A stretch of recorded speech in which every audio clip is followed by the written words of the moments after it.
24 तारखेला महाराष्ट्र बंद चक्काजाम आंदोलन करण्यात आलं होतं आणि त्याचाच पडसाद म्हणून दिग्रस येथे सर्वपक्षीय अपंग रोजगार आणि शेतकरी यांच्या वतीनं सुद्धा दिग्रस येथे आपण रस्त्याचं आंदोलन केलं होतं।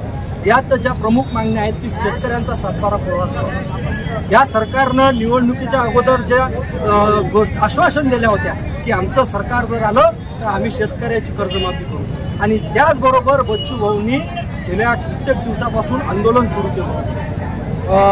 राष्ट्रसंत तुकडोजी महाराज यांच्या मोजरी येथे आंदोलनाचे प्रारंभ झालं, त्या ठिकाणी 7 दिवस उपोषण झालं। तिथून ते उपोषण संपून त्यानंतर पापड ते चिलगवन असं पायदळ यात्रा बच्चू भाऊंनी केलं होतं आणि ती यात्रा संपून 24 तारखेचा चक्काजाम आंदोलनाचा एक सरकारचं या ठिकाणी कुठेतरी लक्ष केंद्रित व्हावं म्हणून या शेतकरी एकजुटीमुळं आज दिग्रस येथे हे आंदोलन आपण केलेलं आहे। जर पाहिलं तर इथले स्थानिक पालकमंत्री असो, इथले खासदार असो, हे आज जर यवतमाळ जिल्ह्यात पाहिलं तर सर्वात जास्त आत्महत्याग्रस्त म्हणून ओळखला जाणारा हा यवतमाळ जिल्हा आहे आणि या यवतमाळ जिल्ह्याचं पालकत्व यांनी स्वीकारलं। परंतु आज अधिवेशन मागच्या हिवाळी अधिवेशन झालं, त्यात सुद्धा पालकमंत्र्यांनी किंवा कुठल्याही प्रकारच्या शेतकऱ्याबद्दल त्या ठिकाणी अधिवेशनामध्ये बोलले नाही।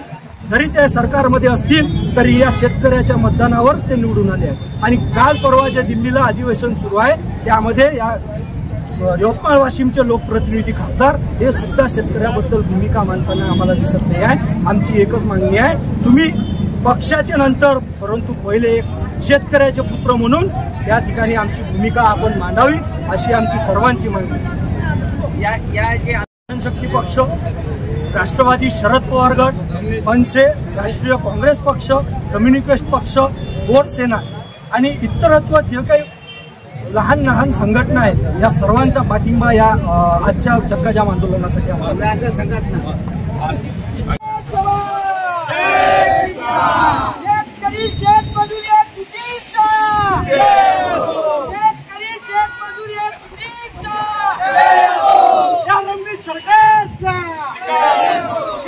कृषी मंत्र्यांचा या दिग्गारी सरकारचा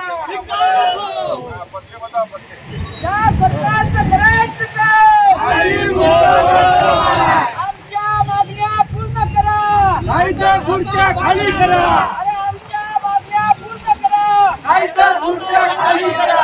नाही चलेगी, नाही चलेगी। यारमी सरकारचा, यारमी सरकारचा, अपयशी सरकारचा निषेध असो। या निष्क्रिय सरकारचा, या निष्क्रिय सरकारचा, या कृषी मंत्र्यांचा निष्क्रिय सरकार, महाराष्ट्र सरकारचा धिक्कार। शेतकऱ्याची कर्जमाफी झालीच पाहिजे, शेतकऱ्याची कर्जमाफी झालीच पाहिजे।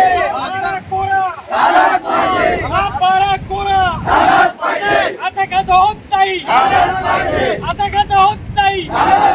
या महाराष्ट्र सरकारचा, या कृषी मंत्र्यांचा, शेतकऱ्याचा कर्ज माफ झाला पाहिजे।